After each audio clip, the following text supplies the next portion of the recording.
আপনি কি জানেন কোথায় আছে ভারতের শেষ গ্রাম? উত্তরে বিশাল হিমালয়, দক্ষিণে সমুদ্র দিয়ে ঘেরা আমাদের মহান ভারত। কিন্তু এই ভারতেই আছে এমন একটি গ্রাম যাকে সরকারিভাবে স্বীকৃতি দেওয়া হয়েছে শেষ গ্রাম বলে। সেই গ্রামের পর থেকেই নাকি শুরু হয় স্বর্গ যাওয়ার পথ। গ্রামের প্রবেশদ্বারে লেখা ভারতের শেষ গ্রাম, অবস্থান উত্তরাখণ্ডে। আর এই গ্রামের নামটি হলো মানা। উত্তরাখণ্ডের এই মানা গ্রাম থেকে পাহাড়ি চড়াই উতরাই পেরিয়ে রাস্তা চলে যাচ্ছে স্বর্গ অভিমুখে। আসলে বদ্রীনাথ মন্দিরে যেতে গেলে এই গ্রাম পেরিয়েই যেতে হবে। এই গ্রাম পেরোলেই আপনি পাবেন পুণ্যের খোঁজ। যদি প্রশ্ন করা হয় ভারতের শেষ গ্রাম কোনটি, তবে আপনি নিঃসংকোচে বলতে পারেন শেষ গ্রামের নামটি হলো মানা। শুধু স্বর্গের পথের খোঁজ দেয় না এই গ্রাম, এই গ্রামের পরতে পরতে ছড়িয়ে রয়েছে অ্যাডভেঞ্চার। তাই অ্যাডভেঞ্চার প্রেমী মানুষজন ভ্রমণের জন্য বেছে নিতেই পারেন মানা গ্রামটিকে। মহাতীর্থ বদ্রীনাথের নিকটবর্তী পাহাড়ি গ্রাম মানার সঙ্গে রয়েছে মহাভারতের যোগ। ধর্মীয় বিশ্বাস, মহাভারতের সময় পাণ্ডবরা সশরীরে স্বর্গের পথে রওনা দিয়েছিল এই গ্রাম দিয়েই। এই গ্রাম পেরিয়ে স্বর্গের পথ ধরেছিলেন তারা, তারপর পৌঁছেছিলেন স্বর্গের দ্বারে। মানা গ্রামের পাশ দিয়ে বয়ে গিয়েছে সরস্বতী নদী। এই নদী স্বর্গ থেকে প্রবাহিত হয় বলে বিশ্বাস মানুষের। আর এই নদীর কাছেই রয়েছে পাথুরি সেতু। এই সেতুর নাম ভীমপুল। কথিত আছে স্বর্গে যাওয়ার পথে এই সেতুটি তৈরি করেছিলেন দ্বিতীয় পাণ্ডব ভীম। তা থেকেই সেতুটির নাম ভীমপুল হয়েছে। স্বর্গের প্রবেশদ্বার মানার প্রাকৃতিক সৌন্দর্য অসাধারণ। নান্দনিক সৌন্দর্যের অধিকারী এই গ্রামের দর্শনীয় স্থানগুলিও মনোরম ও আকর্ষণীয়। আর এই অঞ্চলের প্রধান আকর্ষণ হলো নীলকণ্ঠ শৃঙ্গ।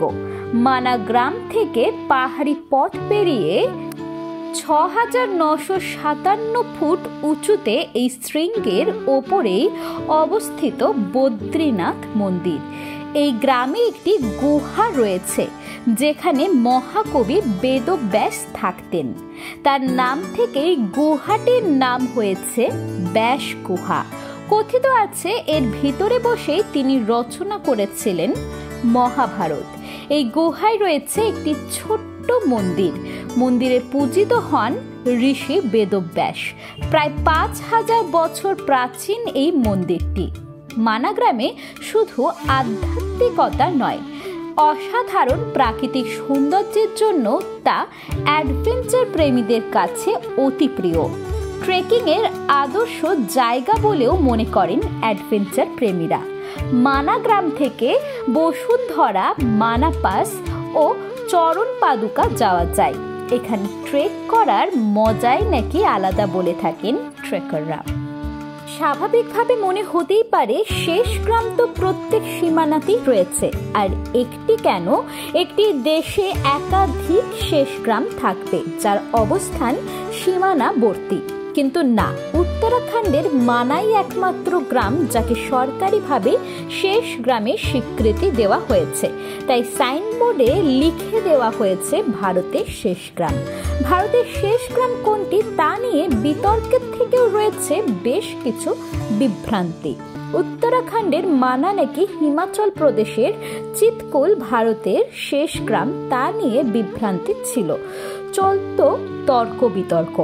সেই বিভ্রান্তি দূর করে সরকারি তরফ থেকে জানিয়ে দেওয়া হয়েছে চিৎকুল হলো ইন্দো তিব্বত সীমান্তে অবস্থিত শেষ জনবসতিপূর্ণ গ্রাম। আর ভারতের শেষ গ্রাম হিসেবে স্বীকৃতি উত্তরাখণ্ডের মানা। ভারতের এই শেষ গ্রাম অবস্থিত উত্তরাখণ্ডের চামোলিতে। সমুদ্রপৃষ্ঠ থেকে এই গ্রামের উচ্চতা প্রায় ৩২০০ মিটার ঊর্ধ্বে। আর এই গ্রামের পাশ দিয়ে বয়ে গিয়েছে সরস্বতী নদী। এই গ্রাম থেকে বদ্রীনাথের দূরত্ব মাত্র ৫ কিলোমিটার, আর চীন সীমান্তর মাত্রা ২৪ কিলোমিটার দূরে। সরকারিভাবে মানা গ্রামটি ভারতের শেষ গ্রাম হিসেবে আখ্যা পেয়েছে। আর এই লাইনটিকে এখানকার ব্যবসায়ীরা ট্যাগ লাইন হিসেবে ব্যবহার করে থাকে। কেউ লেখে ভারতের শেষ দোকান, কেউ লেখে ভারতের শেষ কফি কর্নার, ইত্যাদি ইত্যাদি। অর্থাৎ ভারতের শেষ কথাটিকে ট্যাগ লাইন হিসেবে ব্যবহার করে প্রায় সবাই। ঋষিকেশ বা হরিদ্বার থেকে উত্তরাখণ্ডের মানা গ্রামে পৌঁছানো যায়। বদ্রীনাথ দর্শন সেরেও অনেকে যায় মানা গ্রামে। মানার নিকটতম রেলওয়ে স্টেশন হলো হরিদ্বার। হরিদ্বার থেকে দূরত্ব প্রায় 275 কিলোমিটার। হরিদ্বার স্টেশনের বাইরে মানা গ্রামে যাওয়ার বাস বা ট্যাক্সি পাওয়া যায়। দেরাদুন থেকে দূরত্ব 315 কিলোমিটার। দেরাদুন স্টেশনের বাইরেও বাস বা ট্যাক্সি রয়েছে। তাহলে কেমন লাগলো আজকের এই ভিডিওটি ভালো লেগে থাকলে লাইক, কমেন্ট, শেয়ার। আর আপনি যদি আমার চ্যানেলে নতুন হয়ে থাকেন তাহলে চ্যানেলটিকে সাবস্ক্রাইব করে পাশে থাকা বেল আইকনটি প্রেস করতে একদম ভুলবেন না, এমন সব ভিডিও সবার আগে শোনার জন্য। শোনা হচ্ছে পরের ভিডিওতে।